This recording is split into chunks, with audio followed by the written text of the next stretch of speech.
The Economic Update with Tatiana Bailey.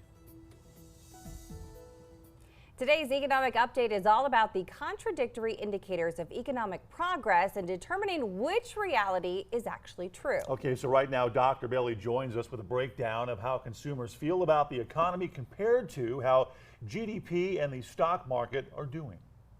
While I was out of the country with my family, I couldn't help but look at the economic data. What I see are growing contradictions, with people feeling very poorly about the economy while many traditional indicators suggest continued economic growth.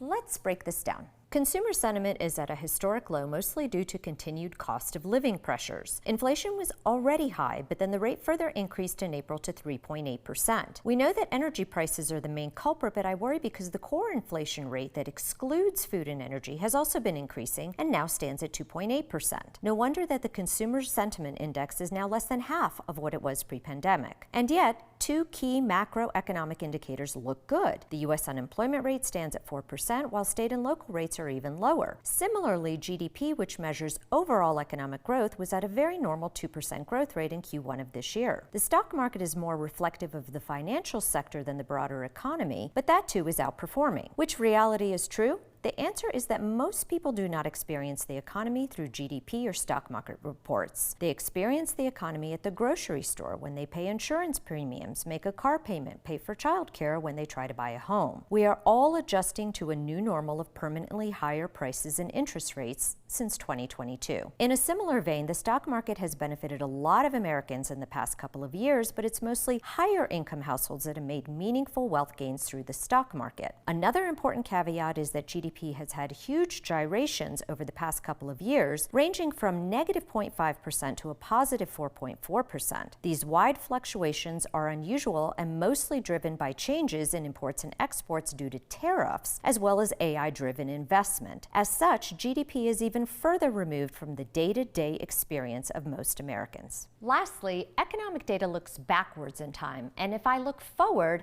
I see a teetering economy where data and reality are increasingly divergent.